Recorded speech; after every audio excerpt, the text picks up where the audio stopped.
How's it going, everyone? As always, place your cross on first. No matter what's going on in your life. You know, living for God is the best thing that can ever happen to a person. You know what I'm saying? I'm not saying everything's going to go smooth for you, but just put it this way. Everything's going to go right for you. Our Father, which art in heaven, hallowed be thy name. Thy kingdom come, thy will be done in earth as it is in heaven.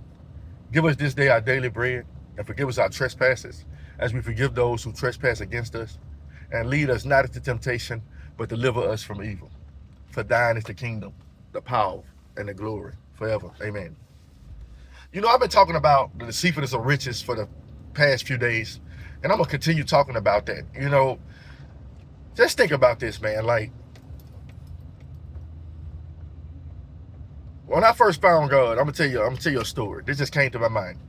When I first found God, I went to a church in this area where I stay at, and he was talking about what I was going through, and I gave my life to God. I remember they gave me a CD for the church. They give it to all the new people with some of his sermons on there. And I remember I was just started reading the Bible, and I put it in, and as I was putting it in, as I was listening to it and driving around, he's like, God want to give you a lot. He want to give you that Dunenberg purse. He want to do that. You might want to get out there and work this many jobs. And then I was like, you know what I do with that CD? You know what I did with it? And I just started following God. I took that CD and I threw it out the window. I got rid of it. I was like, this is someone that just didn't sit right. And it's the church I gave my life to Jesus at. You know. So the Spirit was moving there at that time. But when I got that CD, I was like, wow, this ain't right. All right, my sister and my brother-in-law went to that church. And I didn't tell them right away. It's like God told me, don't tell them nothing. Don't tell them nothing. So probably about a year later, year or 2 years later, you know, I ran into them at my sister's house out of town. And I was like, I asked them, some of the Spirit compelled me, like, asked them a question about the church. Like, y'all still go to that church? He was like, no, we don't go to that church no more. I was like, why? He was like, because all they talk about is money and material gain and stuff like that. I was like, oh. And then that's when I told him, I said, well, when I listened to the CD, I figured that. I kind of got that from them. It was like a confirmation to me. You know, God doesn't want you chasing after funds. He don't. In my life, since I found God, God has blessed me so many times with less. You know, I'm gonna give you two examples for me.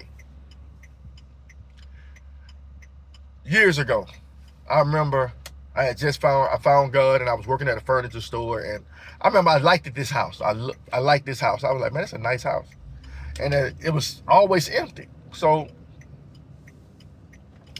one day I was talking to one of my coworkers. He was a salesman at the furniture store I worked for, and I was like, man, this house on this such and such street, and he was like, you know, he said, I own that house. I was like, you do? He's like, yeah. I was like, I've been wanting to rent that house for a while. He's like, you can rent it. He was like, you know what? It needs a water heater. He's like, you put a water heater in there,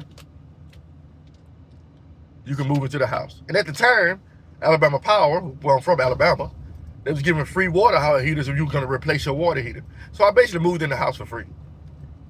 You know all the things that you got to do to move into a house. You got to match the down payment. And I think I was paying $400 a month. $400. It was a 3-bedroom house. I'm like, oh, that's amazing. That's one story. Let me give you another one. The house I'm in right now. I was going through some things, staying at a hotel, praying to God. God put my cousin on my mind. You're like, call your cousin up. Ask her about the house that she has. She's like, you can move in. She was like, I was like, how much pay? She was like, how much I owe? She was like, just pay $350. $350 a month. It's a 4-bedroom house. I'm like, wow, amazing. Why am I telling you this? When riches increase, we always try to make things perfect. We try to, when I get such and such amount of money, when I do this, now you're going to work yourself to death. You're trusting in yourself. You're not really trusting in God. Then you get the money. But with God, you ain't got to do all that. Can I tell you another story? Me and my wife got together 7 years ago. I mean, going on 7 years ago, next year, right? We met on May 18th, her birthday. Actually, it was my birthday turning into her birthday, which is May 17th. And, you know, we got with her. God compelled me to propose to her.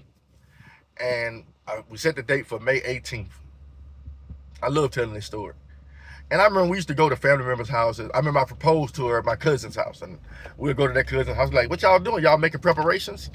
I'm like, who's setting up your wedding? Who's doing this? Who's doing that? All God compelled me to do is give me the date. He told me to give the dates and that. He was like, that's it. He didn't tell me to prepare for nothing. And I was like, I didn't prepare for nothing. I just gave a date. I like the May 18th. May 18th, I'm going to get married, you know, a year from now.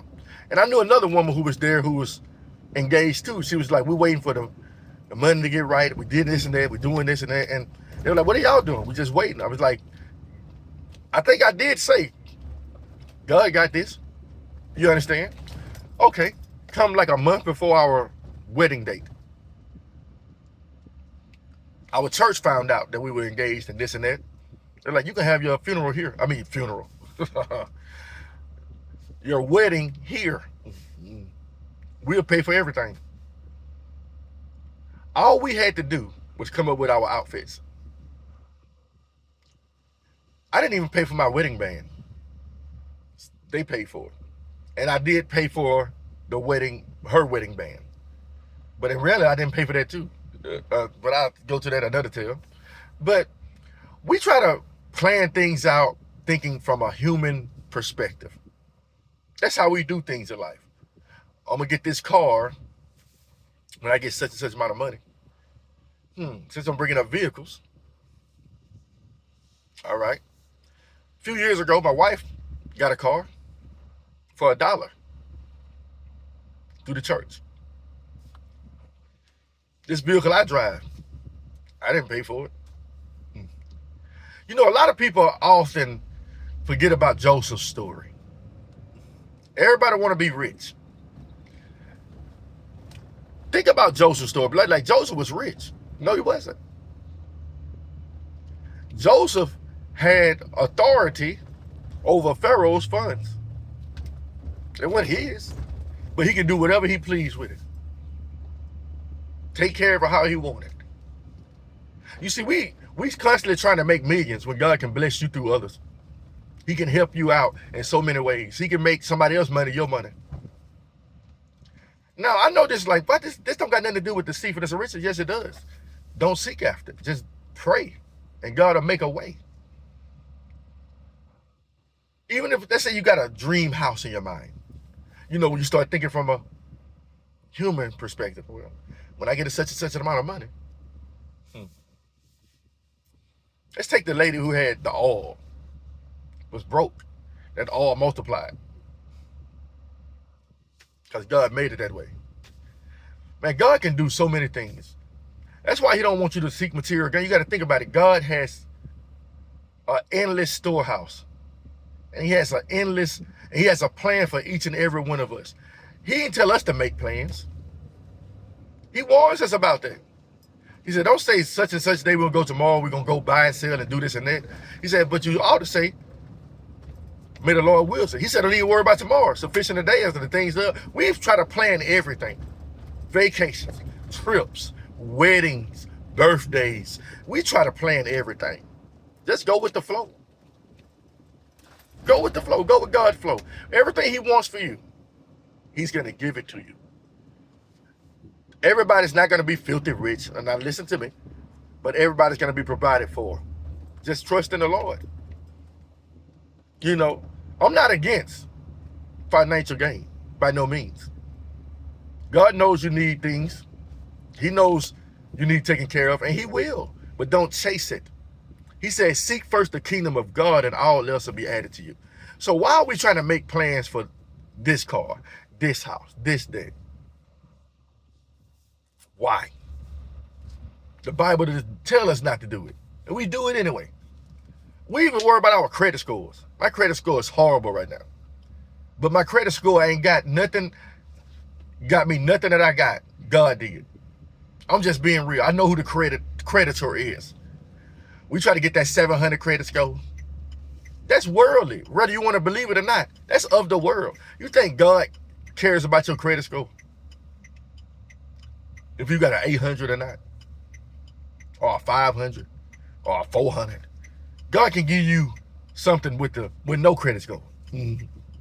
You think they had credit scores back in the day? Nope. So why is a credit score so important now? Because it makes it feel like you're achieving something. I got an 800 credit score. And you can have an 800 credit score and go get something and still be out of your budget. That's that trickery that the enemy uses all the time. Trust in God, people. He can do some amazing things. I know he can. I'm a living witness. Many other people are living witnesses. You know, he take care of his own. And he sent rain on the just and the unjust. Check that out. That's how good he is. He just don't help us out. He's helping everybody because he wants everybody to see him. But the other thing is, they don't know that he is. But he's still helping them. They might credit themselves for it. They might credit their boss man. They might credit this person, that person. But don't set your mind on it, people. That's all I'm trying to tell you. You can't buy your way to heaven. Your status, your financial status don't mean nothing to God. How many degrees you got, none of that mean nothing to God. It may mean something to you. It may mean something to the world, but it don't mean nothing to him. None of his disciples had degrees. None of them they were fishermen, struggling fishermen.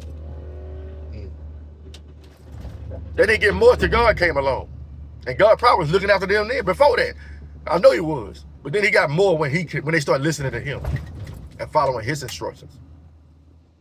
And then after he gave them more, he said, leave that alone, follow me. You know, think about people that's like today, like you, let's say you run a oil change place, right? And Jesus, a stranger coming and it's Jesus in stranger form, and he blessed you that day. You know it's him that did it. And then he said, you know what, leave us behind and follow me. Just imagine that. He just overflows you, then said, drop it. Think about that. And that's probably happens to people now. This is what I can do. Don't worry about that. You don't need it. I got you. I'll make you a fisher of men. Just think. That fish probably was worth a lot of money. Probably got them out of debt. Put them on But think about it. It probably worked to the good, right? They just going to go on the road. Their families were set for a little while. Gave that money to his wife and followed Jesus. And that's amazing. The things that God can do. You know, I love Jesus. You should too. It's so many things that he can do that we can't even. He said, eyes have not seen and ears have not heard the plans and the things he got for those that love him. You see, you got to think out the box. Don't think like you know anything. Let me say that again. Don't think like you know anything. Just trust in him. Don't try to figure your way out. You know, there's desires in your heart that are actually lining up with what God wants for you, and he'll give those to you when the time is right. That doesn't mean stop working. He said, a man that don't work, don't eat. You still got to provide and do what you got to do. Just trust in him more. Stop trying to bail yourself out, Houston. Stop trying to bail yourself out, person at the sound of my voice. Do what you're doing and wait on the Lord and be patient. Everything's going to work out fine. But you got to step into his guidance. You got to let him lead you. In all your ways, acknowledge him and he will direct your path. I know I say that a lot, but you know why I say it a lot? Because I try to acknowledge him so he can direct my path every day. And I'm not the only person, plenty of other people. It's probably thousands and millions of people in this world that are being directed by God right now into what he wants for them. Stop trying to direct yourself. I tell people all the time, I make music. And then sometimes God like, don't worry about it. You made enough. Take a break. Be 2 weeks pass before I make another song. Or it might be this weekend. He don't want you to chase after him. That's what I was trying to realize. He don't want you to chase after nothing but him. Do you understand? He wants you to chase after him. He wants you to chase after that new house. He wants you to chase after that new car. He don't want you to chase after clothes, Jordans. He don't want you to chase after nothing. If you're a woman looking for a husband, he don't want you to chase after that. If you're a man looking for a wife, he don't want you to chase after that. Chase after him. And everything else will fall in place. Now back to the where I got saved at. Let's tell me what he told me. Again, God wants you to go out there and work your 2 jobs and 3 jobs. He wants you to have more. He wants you to do what? When does God say work hard to get finances, to get the new purse, to get the new shoes? Where does God say do that at? That's your heart wanting that. You know, people, I'm not telling you stuff that I have not experienced. I'm telling you stuff that I have experienced walking with God. And I'm not saying I don't think that way sometimes. Sometimes I gotta get out of there. I start stressing. I want this, Lord. What you want? How am I gonna do this? Sit down and wait. Keep doing what you're doing. Work your job. I got you. Don't beg for a promotion. Don't do none of that. Don't beg for this. Don't beg for that. I got you. And he always does. And he always got you too. You just gotta realize it. We live in a world that wants you to work yourself to death. You don't. Start working for the Lord. You ain't got to work yourself to death. He said, I will give you rest. He's going to give you just enough work to do what he wants you to do. Remember that. But remember now, if you do increase your finances, to whom much is given, much is required. Remember that. Go back to the video I did earlier about the rich man. Remember that. Remember the deceitfulness of riches. Remember that. Keep that in the back of your head all the time. They say God promotes you today and you're making $60 an hour.